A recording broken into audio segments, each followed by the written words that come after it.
Hey class, okay, so let's look at some problems on page 60 of the work that you had Thursday, but I went ahead and gave you till tomorrow, which is Tuesday, to finish. Now, the first three problems say tell what you would do to isolate the variable. I mentioned that before. We want to get the variable by itself. Let's look at problem number 2. There are going to be times where we have the number first, then the variable, and then what the answer is. Now, what we really want to do is figure out what is y, of course. Now, right here, what you want to do is look at the first number. Say it's out front. You might say, well, I don't know, am I adding it or subtracting it? Well, what you want to do is what is the opposite of that number? If it's a positive, you're going to do the opposite, which would be negative, and the exact same number. So right here, I would subtract 1 over 4. And what I do to one side, I do to the other. Now this becomes 0, so I forget about it. Minus 1 over 4. Now I have, comma, y is equal to 7 over 4 minus 1 over 4. Since the denominator is the same, that stays the same. And I can go ahead and finish my work. I can go ahead and complete this function, which is subtraction. 7 minus 1 is 6. 6 over 4 can still be simplified more. I can divide both by 2, and I get 3 over 2 equals 1 and 1/2. But it's asking, tell what you would do. So yes, you can do all that and solve it, but you just basically have to say subtract 1/4 from both sides of, let me get some more room right here, sorry about that, from both sides of the equal sign. Both sides of the equal sign. Okay. If we look here, this is exactly what it says to do. And again, read your instructions, what they're asking me to do. Now, let's look at some of the problems that are a little farther down. This one right here, I have 14x. Remember, that's the same as 14 times x. What is the opposite? We have to know what our functions are, and the opposite would be divide. Divide by 14, negative 129.5. I'm going to divide also. Here's my wall. What I do to one side, I do to the other. Now, if you have a hard time dividing with decimals involved, use your calculator. Okay. Now, let me make some room right here. 129.5 divided by 4. That looks like this. Now, of course, my answer is going to be negative because I have one negative and a positive. Okay, so 4 goes in there 3 times. It's 12. Bring down my 9. That goes in there 2 times. That's 9 minus 8. I get 1. Put my decimal up. And 32.3 would be my answer, over 1. So my answer would be 32.3. Sorry. And I can check that by replacing this x with 32.3 and multiplying. I should come back to negative 129.5. Oh, and I forgot my negative sign. Okay. So right here what I did is I looked, I'm multiplying 14 times x. Now, when we started this unit, adding and subtracting were the first two functions we started with. They go together.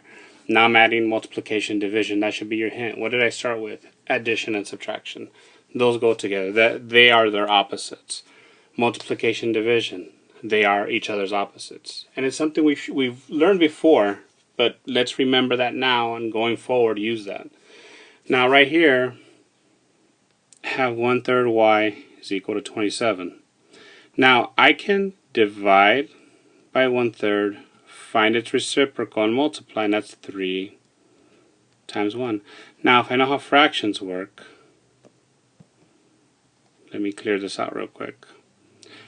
I can kind of skip a step. I'm not telling you to do this yet, but if you're comfortable, you know that 1/3 times 3 is the same as 3 over 1 times 1/3. This becomes 1. Remember, when I cross cancel, I'm looking for numbers that go into both of those numbers that are diagonally across from each other, and I simplify, or I divide down.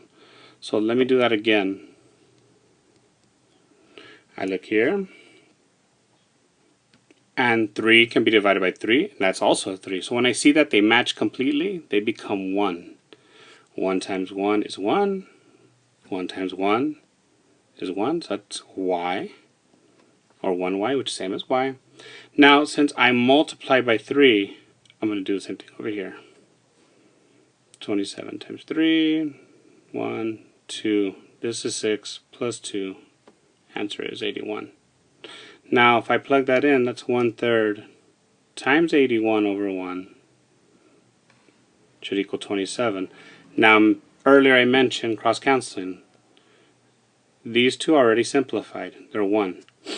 Now, I check here by using the smaller number. I know 3 can be divided by 3, that's 1. Can 81 be divided by 3? Let's check. 2, that's 6, minus 2. Oh, there it is, 27. 27. So one of the steps when you're starting to do cross-canceling is look at the smaller number. What are some of its factors? What can it be divided by? And then can those be used with the bigger number? Or can that number itself go into the larger one? And right here you saw that 3 goes into 81. Okay. Now finally this last one. You might not be sure what's happening here, but when we divide a number, we're actually making a fraction of it. Think of 15 over 3. This is the same as 3 into 15. Remember, this falls over. How many times 3 go into 15? 5. So what I'm saying here is z divided by 22.1 gives me 262.5. You know what? Let me keep that example. This falls down. 3 into 15. 5. So I know that if I multiply these two, I come back to 15. So, let me clear this out real quick. I don't want to use my erase all button because last time I had a problem and it erased everything, but then the video stopped and didn't save it. So, what's the opposite of division? If I'm dividing by 22.1, I multiply by 22.1. And you'll notice that looks similar to right here where I could just multiply by 3. It's the same thing. If I want to get rid of that 3, I multiply by it. I want to get rid of this 22.1, I multiply by it. So now I have z by itself. And it's okay if the z is on this side. It's still the same thing. This equaling 22.1 times 265.2 is the same thing if I switch the places. Z equals whatever this is. 22.1 times 265.2. Now we can go through this and go through the steps of what you're supposed to do when you multiply by decimals. I'll do it very quickly. 22.1, just in case you forgot. So 2, 5, 6, 2, because it's 1. Put the 0. 2, 10, 12, 13. 2 times 2 is 4. That's 5.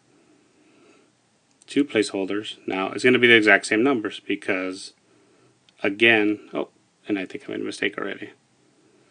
That should be 4 right here. Sorry about that. So 4, 0, 3, 5. So I get 2, 9, 10, carry the 1, 6, 8, 5. And then I look. How many numbers are behind the decimal? 2, 1, 2. My answer should be z equals 586, 0.92. Now, let me grab my phone and I'll go ahead and check this real quick. Now, yes, it's difficult. Could you work it out and multiply it out? Sure. If you have a calculator handy, that's not a problem. Now let's try it. Let's see. You can't see what I'm doing, but 586, 0.92 divided by 22.1, 265.2. So go ahead and also complete the other page. Those 57 and 60. Complete those, and we'll go over those in class. again, look at this video again. Look how I solved it. Look at what we're doing. We're trying to get this variable by itself. We do that by completing the opposite. Sometimes we have x plus 7. Then we're subtracting 7 from both sides. If we have, say, x plus 7. Well, this is a positive, so I need a negative 7. Sorry, this should be x. Equals, say, 22. Then I subtract 7 here. 0 plus x equals 15. This would still be x because x plus 0 is x. Here's 15. If I put the 15 here, I get 22. Again, we've done this already. Now, moving forward, we're going to work with different types of problems, and they're going to use these steps. So we have to be sure we understand this. Now, if your problem is, oh, I can't multiply that, well, I mean, we have calculators in class. You have calculators at home. The steps right now are what are important, but later on, if you're having a difficult time with multiplication and division, I would say find ways to practice at home, find an app, or come and see me, and I'll see how I can help you. Okay, class?